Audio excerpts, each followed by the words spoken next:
عطیہ خداوندی حضرت شیس علیہ السلام ابن حضرت آدم علیہ السلام۔ ناظرین کرام، حضرت آدم علیہ السلام کے بیٹے قابیل نے اپنے بھائی حابیل کو قتل کر دیا تو اللہ تعالیٰ نے اسے کوے کے ذریعے بھائی کی لاش دفنانے کا طریقہ بتایا، جس پر عمل کرتے ہوئے اس نے لاش دفنا دی۔ اب اسے اپنے والد کے غصے کا خوف تھا۔ اس موقع پر شیطان نے قابیل کو گھر سے بھاگ جانے کی ترغیب دی، کیونکہ اسے یہ خوف لاحق تھا کہ اگر قابیل حضرت آدم علیہ السلام کے پاس رہا تو کہیں توبہ و استغفار کے بعد دوبارہ راہ حق پر نہ آ جائے۔ چنانچہ اس نے قابیل سے کہا، اب تجھے تیرے والد زندہ نہیں چھوڑیں گے، تجھے قتل کر ڈالیں گے، تو یہاں سے بھاگ جا۔ قابیل کو تو پہلے ہی اس بات کا خوف تھا، لہٰذا وہ یمن فرار ہو گیا، جہاں اس نے سکونت اختیار کی اور بعد ازاں اس نے شادیاں بھی کی، جن سے کثیر اولاد پیدا ہوئی۔ قابیل نے اپنے والد کے دین حق سے بغاوت کر کے پہلے آتش پرستی شروع کی، پھر شیطان نے اسے پتھر سے بت بنانے کا طریقہ سکھا دیا۔ یوں قابیل اور اس کی اولاد نے ایک اللہ کو چھوڑ کر بت پرستی شروع کر دی۔ دنیا میں قتل و غارت، حسد و فساد اور بت پرستی کی بنیاد قابیل ہی نے رکھی۔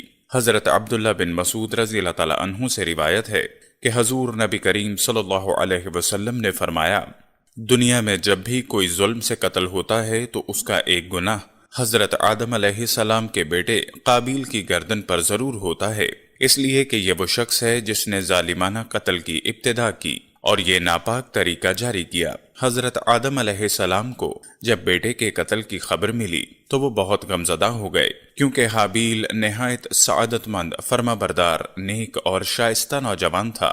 اس کے انہی اوصاف حمیدہ کی بنیاد پر حضرت آدم علیہ السلام کو امید تھی کہ وہ اللہ کے دین کو آگے بڑھانے میں ان کا معاون اور مددگار ثابت ہوگا۔ بعض روایات کے مطابق حابیل کی شہادت کا بنیادی سبب یہی تھا کہ قابیل کو بھی اندازہ ہو چکا تھا کہ والد کے بعد نبوت کا تاج نیک سیرت حابیل ہی کے سر پر سجے گا، اور اسی حسد نے اسے بھائی کے قتل پر ابھارا۔ حابیل کے قتل کے بعد حضرت آدم اور اماں حوا بہت اداس رہا کرتے اور بیٹے کو یاد کر کے گھنٹوں رویا کرتے تھے۔ حضرت آدم علیہ السلام اللہ سے دعا فرمایا کرتے، اے اللہ، مجھے ایسی اولاد عطا فرما جو تیرے دین کو دنیا میں پھیلانے میں میری معاون اور مددگار ہو، اور میرے بعد بھی تیرے پیغام کو دنیا میں عام کرے، میری صحیح جانشین ہو اور دنیا میں تیری وحدانیت کی علمبردار ہو۔ اللہ تعالیٰ نے اپنے پیارے نبی کی دعاؤں کو شرف قبولیت بخشا اور ایک نیک صالح بیٹے کی بشارت سے مطلع فرمایا۔ چنانچہ کچھ ہی عرصے بعد حضرت شیس علیہ السلام پیدا ہوئے۔ حضرت آدم اور اماں حوا ان کی پیدائش پر بے حد خوش تھے۔ یہ حضرت آدم علیہ السلام کے تیسرے بیٹے تھے اور اس وقت ان کی عمر 130 سال تھی۔ اماں حوا علیہ السلام نے صاحبزادے کا نام شیس رکھا، جس کے عربی میں معنی عطیہ خداوندی کے ہیں، یعنی اللہ کی جانب سے عطا کیا گیا خوبصورت اور خوب سیرت تحفہ۔ حضرت شیس علیہ السلام حسن و جمال، صورت، شکل اور عادات و اطوار میں اپنے والد سے بہت زیادہ مشابہہ تھے۔ حضرت آدم علیہ السلام اور حضرت حوا کو آپ سے بہت محبت تھی۔ حضرت آدم علیہ السلام حضرت شیس علیہ السلام کو ہر وقت اپنے ساتھ رکھتے۔ آپ کو اس بات کا علم ہو چکا تھا کہ ان کی اولاد میں سے یہ بچہ ان کا جانشین ہوگا، چنانچہ انہوں نے شروع ہی سے ان کی تربیت پر خصوصی توجہ دی۔ آپ علیہ السلام حضرت شیس علیہ السلام کو جنت کا احوال سناتے، اچھے اور برے کی پہچان کرواتے۔ جوں جوں حضرت شیس علیہ السلام بڑے ہوتے گئے، ان کی پوشیدہ صلاحیتیں اور والدین کی تعلیم و تربیت رنگ لاتی رہی۔ حضرت آدم علیہ السلام نے ان کو درس و تدریس اور واعظ و تبلیغ کے خوبصورت اور منفرد طریقے سکھائے، انہیں دن رات کی گھڑیوں کی پہچان کروائی، ان اوقات میں ہونے والی عبادتوں کی تعلیم دی۔ اس کے علاوہ طوفان نوح کے بارے میں بھی آگاہ کیا اور جو کچھ بعد میں آنا تھا۔ حضرت آدم علیہ السلام اور حضرت حوا علیہ السلام کو حضرت شیس علیہ السلام سے بڑی امید تھی، جس کی بڑی وجہ یہ تھی کہ ان کا ایک بیٹا قتل ہو گیا، دوسرا شیطان کا پیروکار بن کر کفر کے راستے پر چل نکلا تھا۔ اب اللہ کے دین کو آگے پھیلانے اور شیطان کے شر کا مقابلہ کرنے کے لیے حضرت آدم علیہ السلام کے بعد حضرت شیس علیہ السلام ہی تھے۔ چنانچہ جب حضرت آدم علیہ السلام کی وفات کا وقت قریب آیا تو انہوں نے حضرت شیس علیہ السلام کو اپنا خلیفہ اور جانشین نامزد کیا۔ 960 برس کی عمر میں حضرت آدم علیہ السلام نے وفات پائی۔ حضرت شیس علیہ السلام نے حضرت جبرائیل امین کے بتائے ہوئے طریقے کے مطابق حضرت آدم علیہ السلام کی تدفین کی۔ اللہ رب العزت نے حضرت شیث علیہ السلام کو نبوت کے عظیم منصب پر فائز فرمایا اور اولاد کثیر سے نوازا۔ پھر یہ کہ ان کی اولاد نہایت فرما بردار اور نیک بھی تھی، جو اپنے والد کے ساتھ تبلیغ دین کے کاموں میں مصروف رہتی۔ روایت میں ہے کہ اللہ تعالیٰ نے اپنے پیغمبر پر 100 صحیفے نازل کیے اور 4 کتابیں۔ ان 100 صحیفوں میں سے 50 صحیفے حضرت شیث علیہ السلام پر اترے۔ ابن کثیر: گو کہ قرآن کریم میں جن 25 انبیاء کے اسماء گرامی مذکور ہیں ان میں حضرت شیث علیہ السلام کا نام شامل نہیں، تاہم احادیث مبارکہ میں ان کے نبی ہونے کی صراحت کے ساتھ ذکر ہے۔ حضرت شیث علیہ السلام نے اپنی پوری زندگی والد کی دی ہوئی تربیت کے تحت اللہ کے دین کی سربلندی میں صرف کی۔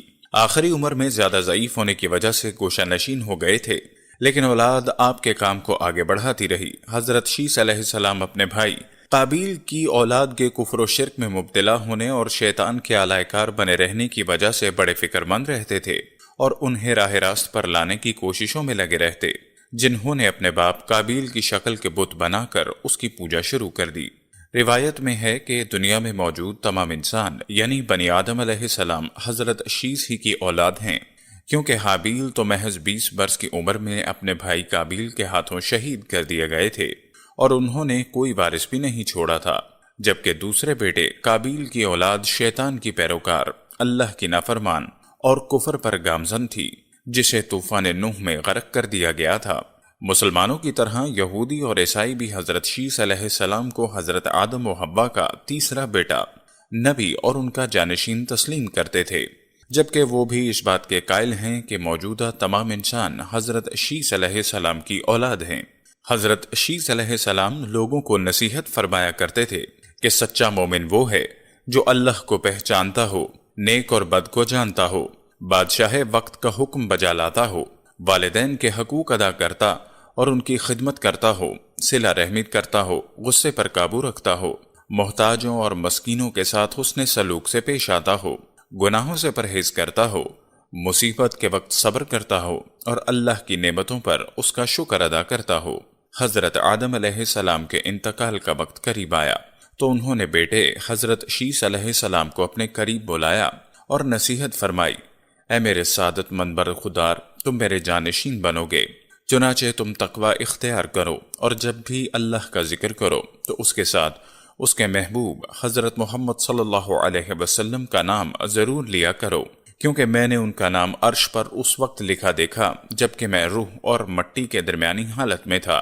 پھر میں نے تمام آسمانوں کا چکر لگایا تو بارگاہ رب العزت میں آپ کی شان محبوبیت کا یہ عالم دیکھا کہ نام پاک محمد صلی اللہ علیہ وسلم اللہ کو اتنا پیارا ہے کہ آسمانوں میں کوئی ایسی جگہ نہیں جہاں یہ نام مبارک نہ لکھا ہو۔ میرے رب نے مجھے جنت میں رکھا تو میں نے جنت میں کوئی محل، کوئی بالا خانہ، کوئی دریچہ ایسا نہ دیکھا جس پر اسم محمد تحریر نہ ہو، لہٰذا تم بھی کثرت کے ساتھ ان کا ذکر کیا کرو، کیونکہ فرشتے بھی ہر وقت اور ہر آن ان کا ذکر کرتے ہیں۔ قصص الانبیاء میں علامہ ابن کثیر تحریر فرماتے ہیں، جب حضرت شیث علیہ السلام کی وفات کا وقت قریب آیا تو انہوں نے بھی اپنے فرزند انوش کو معاملات سپرد کر دیے۔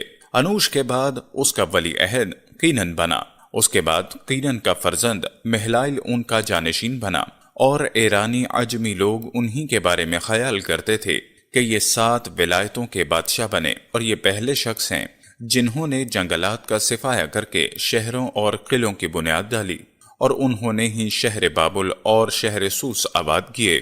ابلیس اور اس کے لشکروں، جنوں وغیرہ کو بھی مار مار کر انسانی آبادی سے بھگا کر ویرانوں اور گھاٹیوں میں دھکیل دیا۔ ان کا ایک بڑا تاج بھی تھا اور وہ لوگوں کو واعظ بھی فرماتے تھے۔ ان کی بادشاہی 40 سال رہی۔ جب وفات کا وقت قریب آیا تو انہوں نے اپنے فرزند اخنوخ کو اپنا جانشین مقرر کیا اور انہیں مختلف کاموں کی انجام دہی کے حوالے سے وصیت کی۔ مشہور اقوال کے مطابق یہی انخوخ حضرت ادریس علیہ السلام تھے، جنہیں حضرت شیث علیہ السلام کے بعد اللہ نے نبوت سے سرفراز فرمایا۔ حضرت شیث علیہ السلام کی وفات 912 برس کی عمر میں ہوئی، اور ان سے منسوب مزارات 3 مختلف مقامات غزہ، عراق کے شہر موصل اور ایودھیا بھارت میں ہیں۔ ان تینوں میں سے کس میں حضرت شیس علیہ السلام مدفون ہیں یہ اللہ ہی بہتر جانتا ہے۔ قصص القرآن۔ موصل میں قائم مزار کو حالیہ عراق جنگ کے دوران شدید نقصان پہنچا۔ بعض روایات کے مطابق حضرت شیس علیہ السلام کا مکہ مکرمہ میں انتقال ہوا اور وہ وہیں سپرد خاک کیے گئے، جبکہ ایک خیال یہ بھی ہے کہ حضرت شیس علیہ السلام کا مزار لبنان کے ایک گاؤں شیس نبی میں ہے، جہاں ان کے نام سے ایک مسجد بھی قائم ہے۔ 13ویں صدی عیسوی میں اور بعد میں آنے والے عرب جغرافیائی دانوں کی روایت کے مطابق حضرت شیس علیہ السلام کا مزار فلسطین کے شہر رملہ کے شمال مشرق میں واقع ایک گاؤں بشیس میں تھا۔ بشیس دو الفاظ بیت اور شیس کا مجموعہ ہے، جس کا مطلب ہے خانہ شیس علیہ السلام۔ 1948 میں اسرائیل کے معرض وجود میں آنے کے وقت یہ گاؤں خیر آباد ہو گیا تھا، لیکن آج بھی یہاں 3 کونوں والا مزار ہے، حضرت شیس علیہ السلام کے مزار پر قائم ہے۔ پیارے دوستو، ہم امید کرتے ہیں کہ آپ کو ہماری آج کی یہ ویڈیو بہت پسند آئی ہوگی۔ اگر آپ کو ہماری آج کی بھی یہ ویڈیو پسند آئی ہے تو برائے مہربانی ہماری اس ویڈیو کو لائک کر دیں۔